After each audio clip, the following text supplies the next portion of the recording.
Can you beat Slay the Spire while taking every card? Greetings, gentlemen and ladies. Welcome back. Today, the community takes the spotlight in a challenge that has some of the craziest twists and turns we have seen to date. The rules are simple. We must pick up every single card we can, whether from card rewards, merchants, encounters, or curses. We want them all. And for added difficulty, we're going all the way to the heart. With this officially marking our 10th challenge and first livestream, we would have to give this everything we've got. You guys voted for the Ironclad to be chosen, which leaves only one thing left to do. Sit back, get yourself comfortable, for it's time. Time to climb. Climb time!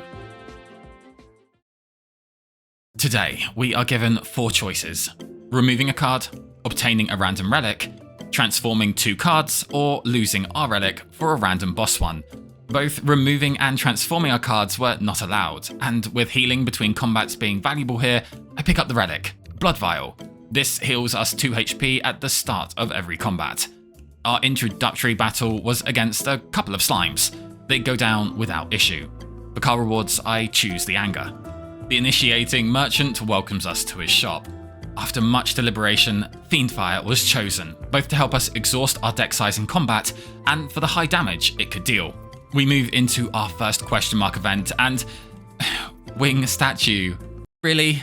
We pass on its offer. A combat encounter with a cultist was next, and making its grand debut, Fiendfire brings him down to 23, with us finishing him off shortly after. 11 gold and a Dark Embrace? With Fiendfire? Talk about guaranteed value. Floor 5 had the Golden Shrine, and because we have an option to acquire a card here, we must take it. 275 gold and Regret are both picked up, not the curse I wanted to see so early in the run. At the rest site, we upgrade the Fiendfire, increasing its damage by 3 per card exhausted. Our next question mark event had us ambushed by a Jawworm. Being able to play our Fiendfire on the Regret here was a great feeling. We do take 11 damage, but heal 6 of it back with our Burning Blood. The card reward was an easy choice here, Headbutt, which will help us with our growing deck, for sure. Another merchant with 334 gold now at our side fast approached. I had to hold myself back from the Peace Pipe, and if we have the option of 5 cheap cards over 2 expensive ones, we had to choose the former. So, shrug it off, Wild Strike, Intimidate, and Madness were bought, making our deck 20 cards full already. A small relic chest was up next, containing the Toxic Egg, a fantastic addition. All skill cards from rewards in the future will now be upgraded. 2 Shroomy Boys greet us, and after a basic turn 1, our Wild Strike and Fiendfire carried the rest. 15 gold, a Strength Potion, and thankfully a card we were happy to see, Pommel Strike. Having healed back to full, it was now time for our first elite encounter, Gremlin Knob. I open with Inflame for strength, then Anger, Headbutt, and shrug it off to play it again. Turn 2 held our Fiendfire, which after our Pommel Strike, we play to deal 48 damage. Wow. For the rewards, no way. I pick up the Skill Potion, and for the cards, one of my all-time debuffing favourites, Uppercut. For the 3rd time this act, the merchant once again greets us to his shop. We could only afford 1 card here, and it just so happened that the cheapest would also be the best. And because no other cards were available to purchase, we were allowed to pick up a Block Potion. The next elite was Laguvulin. I don't hold back. I play both Uppercut and Wild Strike, Regret hitting us back for 3. We weaken him with Intimidate next, taking 8 damage in return. Then it was time for Fiendfire to shine yet again, and although we would end up taking another 18 attack to the face, the ability to deal 50 damage was too fun to pass on. He leaves behind the relic Ink Bottle, giving us well-needed draw power, a potion which we declined to exchange, and out of the 3 card rewards, I couldn't say no to an upgraded Warcry. Floor 14 had a red Slaver. We defended the first turn, exchanged damage on the next, before once again our Fiendfire said sayonara. For our 25th card reward, I like the idea of upgrading our hand with armaments, so we welcome it to the team. The final rest site of Act 1 was now here. I choose to upgrade our Uppercut, increasing its weak and vulnerable application to 2. This would be one of the best decisions I had made thus far. It was now time for the boss of Act 1, the Guardian. We start the fight off with our Dark Embrace for draw power and a strike. He shields himself for 9. 32 damage was now incoming. I play our upgraded uppercut to bring it down to 24, then anger and warcry. Regret was not what we wanted to see here, but thankfully we could put it back, so no problem. Never mind. At the very least, our wild strike stops his attack from going through. During his shell, we inflamed for strength and fiend fired for 60. Both Regret and his attacks dealt a total of 15. His scary attack wasn't so scary anymore thanks to our disarm. I strike after strike, then with a full hand of our pent-up anger, I release it all to take down the boss of Act 1. Not having restrictions is so nice to play. We get 102 gold, and for the card, Toxic Egg hatches onto the scene. 3 upgraded cards: Limit Break, Exhume, Impervious. After talking with everyone, the general consensus was getting back our Fiend Fire, and although Limit Break and Impervious were, let's be honest, slightly better, more Fiend Fires would be more fun. Now, onto the relics. Slaver's Collar, Black Star, or Mark of Pain. Slaver's Collar and Black Star were great in their own right, especially with how strong we were feeling right now. And though it was not required on this challenge, there was, let's say, encouragement to the fact we would get 2 extra cards in our deck with Mark of Pain, and they were right. Act 2, the City. With adding as many cards as we could at the forefront of my mind, I check for the merchants, and after confirming our route would have 2, I begin our ascent. A rare greeting from the Chosen awaited us. I disarm into Exhume and then disarm again. Before the Chosen could bring forward a real attack, we take her down. Reward-wise, we get 14 gold, liquid bronze, and for the cards, 2 more wounds. Triple Birds were up next, and with a certain potion we just picked up, it was my favourite time of day. And a fun fact, while they're hitting themselves, even if the enemy has 0 attack, they will still take the returning damage. 15 gold, another potion to replace what we had just used, and another headbutt gets added to the deck. Moving on, we had the Snake Plant. Not a fight we like to see. I start with our Madness, then Embrace, Wild Strike, and headbutt it back to our deck. Turn 2 was a very basic hand. With our attack and block weakened, there wasn't much we could do. So to try and mitigate its damage, I use our Weak Potion alongside our 3 valued Defense. A Disarm saves us next, then Fiendfire showed. I Warcried to increase our hand by 2, then Power Throughed for 1 more. Kame, Hame, Claw! 14 gold and an upgraded Bloodletting gets picked up. At this point, things were going well, and I knew that, which is why when we got ambushed here, I wasn't surprised with what happened next. It starts off fine, with us uppercutting and headbutting the Chosen. We take 6 damage in return. We then play it again, with Disarm removing the Flappy Bird from our minds. But it was here that I made my most bizarre mistake in recent memory. Clearly, the right choice here is to just pass, or at most, Exhume for another Disarm. But I play Shrug It Off, status card, then Power Through, 3 status cards, then Exhume. What am I defending from? More turns go by, more frustration accumulates. You think we can defeat her here? Nope. 1 health remaining. 15 damage in return. Oh, Wild Strike, Inflame, Fiendfire. Nice of you guys to show up at the bottom of the deck. And just to irk us that little bit more, we couldn't even finish off the gosh darn bird. It was only going to get harder from here with our limited ability to create consistency. 12 gold. An attack potion and another Warcry gets added as our 30th card of the deck. For our next combat encounter, we meet the Sentry and Sphere. Would you look at that? Fiendfire and Regret in our opening hand? I drink our attack potion, picking up the Carnage, and take both the Sphere and Sentry down with our fire of cards. We get 20 gold. Another potion? That's nearly every combat. And for the card reward, an offering? Upgraded? Damn. With only one thing on our mind, the path choice was clear. I upgrade our Pommel Strike for an additional draw, absolutely annihilate these fluffy cacaws, pick up an upgraded Shrug It Off as reward before it was time to step into the merchant's quarters. Okay, some incredible offerings here. Apotheosis upgraded, Fairy in a bottle, even Bottled Lightning. All choices, I know, we can't take. So another Dark Embrace, Second Wind, Disarm, and Perfected Strike were acquired. 38 cards with the wounds now in our deck. The relic chest gave us a mummified hand. Thought it was time for the Centaurian and his scuba diving instructor. We kick things off, misplay the correct order of attacks, then pass, taking 6 damage from the diver. Turn 2 Madness gifts us a free embrace, and again, uppercut applies the debuffs, headbutt brings it back. I use our explosive potion to cover our back. At this point, you all know the shenanigans with the Mystic, so 16 gold, and another Warcry? Yeah, what is it good for? Floor 28 has the Shelled Guardian and his fine Italian dish. Inflame and Offering fills our hand up. We shrug for defense, and our armaments turns everything green. I then set up our next hand with headbutts, making sure we had enough defense to end the turn. A couple of similar styled turns follow, with us taking down the Shelled Guardian first with our Fiendfire, then the Mushroom with our Perfected Strike. They give us back the explosive potion we had just used, and because all I wanted for Christmas was wounds, I picked up the power through.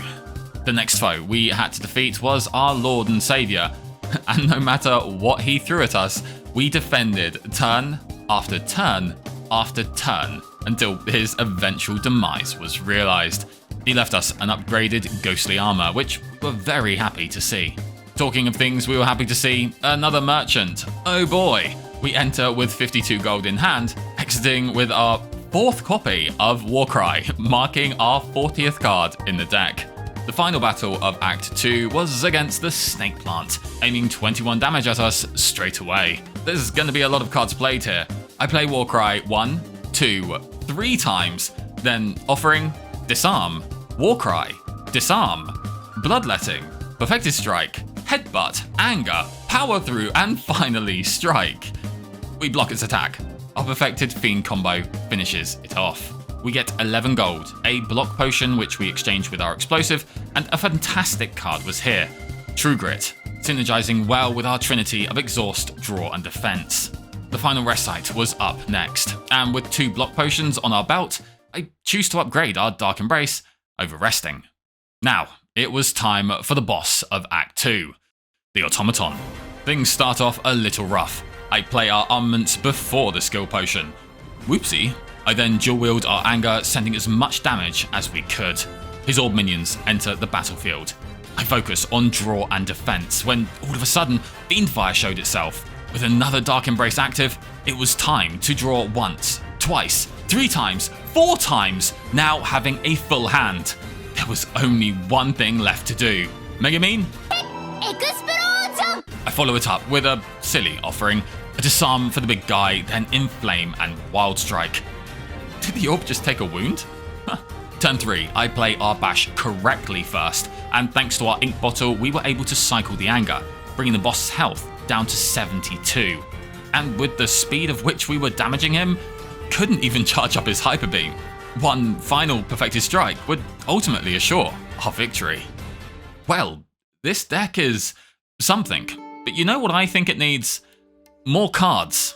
Barricade, Reaper, and Demon Form, all solid choices. In the end, I settled on Barricade for its defense potential, especially against the heart.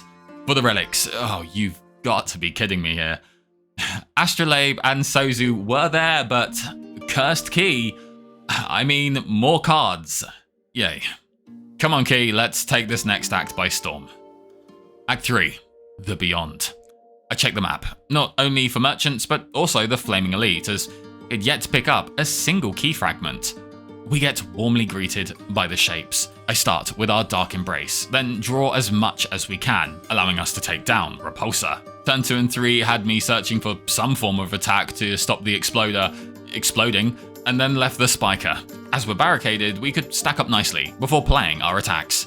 10 gold, a distilled Chaos Potion, and for the cards, we already had 1 Perfected Strike, let's keep adding to its value. The first merchant of the act greets us next, and the card I was hoping to see since our Act 1 boss was now here. Evolve. This directly counters all those pesky wounds we were adding to the deck. Let's go. I also add a Havoc because cards. Our next combat encounter was against the Darklings. Our opening hand was strong. I play Intimidate before Dark Embrace, overlooking the exhaust draw, but let's just say that didn't really matter. With a mixture of drawing, bloodletting energy, and exhausting, we get to play out so many cards. We get 16 gold, the Essence of Steel, which we exchange for Chaos, and a Havoc for even more exhausting. The first question mark event offered us weak application on turn 1 for 43 gold. Similar to the block potion earlier, everyone was very happy with this being picked up, so we do. 3 Jawworms were next, ready to take a bite. But with our cycling skills now at maximum and this beautiful second wind play, they go down with our Fiendfire finishing the job. 19 gold and a Fire Breathing was picked up. Okay, 70 health, 9 stacks on the ink bottle and 3 defensive potions? Naturally, we got Nemesis, with 4 additional strength. Our red mask got to work weakening her, and with an opening hand like this one, our iron wall defense was too much for her to pierce. Turn 2, Fiendfire and Regret stick together like peanut butter and jelly, but with her being intangible, now was not the time. Wait, that's 30 damage. No problem, I drink one of our block potions, reducing it to 18. Now, for cards. I Inflame, Pommel Strike, then Uppercut for vulnerable application. Intimidate, check the discard pile, shrug it off, madness, warcry, and finally headbutt our power through back for the last of our energy. But 36 damage was not something I wanted to take, so I drink our last block potion. As Nemesis was now intangible, I set up our powers the best I could. Thankfully, we mitigate most of the damage. Okay, that previous turn of cards was pretty cool, but I can do better. I Wild Strike, Evolve, Dark Embrace, Havoc for Second Wind, Havoc for Warcry, Bloodletting, Ghostly Armor, Disarm her Scythe, Warcry again, play Anger, use Armament, Power Through, Exhume the Intimidate, play the Intimidate, and then she goes down. After that. Out of the 3 cards, I decide on Battle Trance for sticky situations. The Warpaint Relic upgrades both Madness and Shrug It Off. Both our lifeline potions were now gone, and with no rest sites coming up, we would have to be careful moving forward. Floor 41's question mark event has the Divine Fountain, because of course it does. No, I would very much not like to remove all of our curses. Good day, sir. The Maw opened its mouth nice and wide for us next, and outside of the damage we dealt to ourselves, it doesn't pose us much trouble. We get 19 gold, and a card that would be so vital for us, it couldn't be described yet. Infernal Blade. Whatever relic chest this was, we would have to choose the key for the heart over the relic. And naturally, it's a legendary chest. Sundial wasn't a big loss for us, so I wasn't too upset, but the curse we got was awful. Moving on, the feisty Spire Growth wanted its time in the spotlight. I play our Inflame into Havoc, into Pommel, into Anger, and Offering. I play our Uppercut, Perfected Strike, then Explosion. For the rewards, we get 15 gold and a Twin Strike. Now, 51 cards just wasn't quite my tempo, so we head into the Merchant. With 79 gold, we didn't have much in the way of choices. I settle on getting another Evolve, for further increases to our draw. The Shapes ambush our question mark event next, with us able to stack up to 48 defense with our second wind, Offering, Fire Breathing, lots of math to determine the best selection of attack to enemies, and with us taking 8 damage from our own cards, they go down. A Strength Potion and an upgraded Shrug It Off makes 55 in the deck. We stop by and pick up the Ruby Key next, and for our final combat encounter of the act, we had more Shapes. You'd think with them having such low HP, they'd not cause us any issues, but we get damaged again, and again, and again, taking 23 damage in total here. Our curses were not playing around. Thankfully, we get rewarded with a Duplication Potion, and because Clash is unplayable here, another Twin Strike. Okay, we recover the best we can at the rest site. Our ink bottle is at 8, we have 3 combat potions, 56 cards effectively in our deck. We were now ready for the boss of Act 3. The Donuts. I mean, the Time Eater. We get blessed with an incredible hand to start. After using Warcry, we have Barricade and 4 blocking cards. I Armaments first, then Shrug Off into an Offering. My focus for this turn was now clear, build up the defense. After drinking our Strength Potion, I play out everything with that in mind, and after his attack, we're still left with 14 defense. Next, all we could do was Havoc and set up our powers, managing to again block its 28 attack. Turn 3, I Uppercut for debuffs, then Power Through for defense. A fun interaction with Warcrying a wound and Fire Breathing happened to deal 10 damage, then Ink Bottle draws us our Fiendfire. Turn 4, this snail was not letting up on its attacks. I Dark Embrace, then focus on 3 things. defending, disarming, and wounding the boss. Then playing our final card to make us practically invincible. That's a lot of block. The snail heals up next. We continue our defense scaling with bash and a perfected strike. Even though I forgot about his clock showing 10 here, the fact we had so many ways to defend meant no matter how hard this snail would try, he just couldn't get through. And after what felt like 20 turns, it was us who put the crack in the snail's time, finishing the boss of Act 3. Let's go, is what I would say, but with our lack of damage, I was slightly worried for the future that was yet to come. We slot in our 3 keys and move forward with caution. Act Finale, the ending. 1 upgrade, 1 merchant, an elite, and then the heart. For the upgrade, everyone was in agreement to reduce the cost of our barricade. For the merchant, we had but only 2 choices available here, with the votes going to Inflame. Now, the elite. First, I disarm the spear and fully defend both of their attacks. Turn 2, we get Offering, unlocking our hand's full potential. I armaments and play every power we could.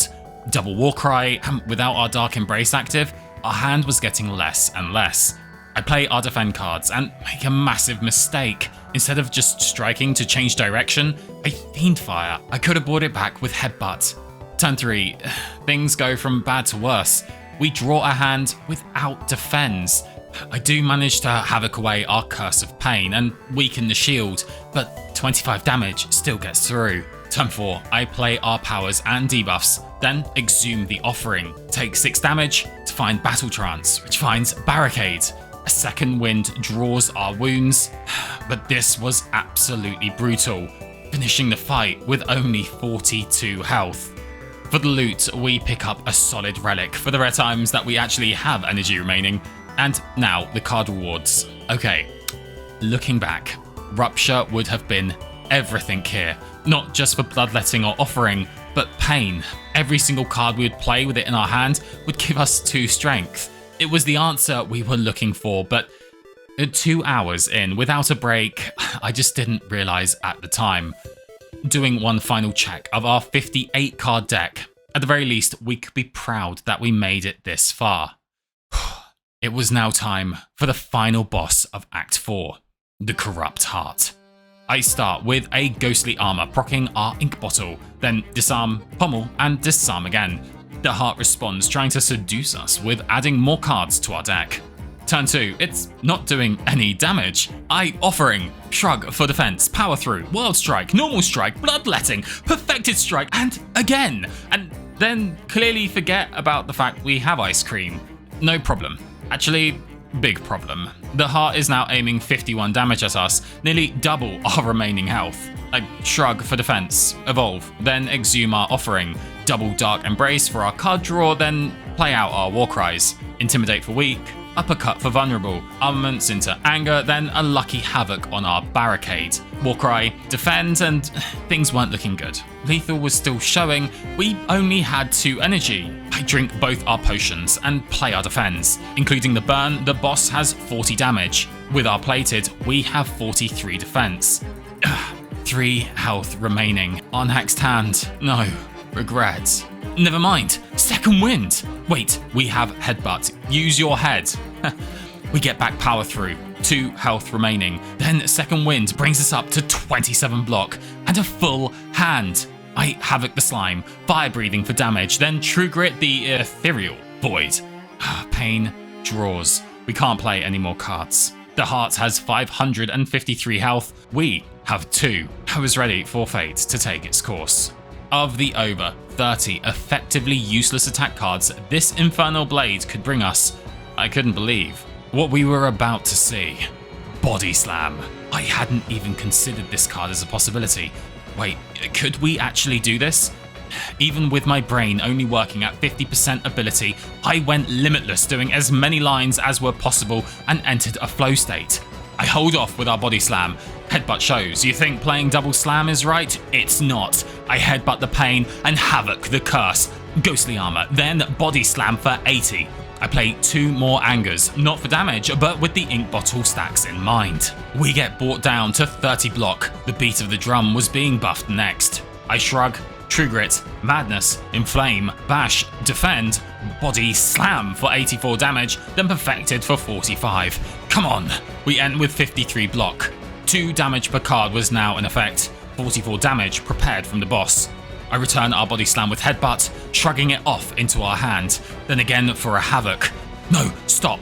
You know that out of the 31 cards, if you play that Havoc now, it's Fiend Fire every single time. I Body Slam first, and then the worst thing that could have ever happened did. I was right. No, the flow, the focus. Wait, it's at 78 health. Just play safe. Do you hear me? Just play safe. How can you tell? I guessed. it was, you know, it was that gut feeling. We have no energy. Oh, I can just blood. Oh, no. Jesus Christ, Brad.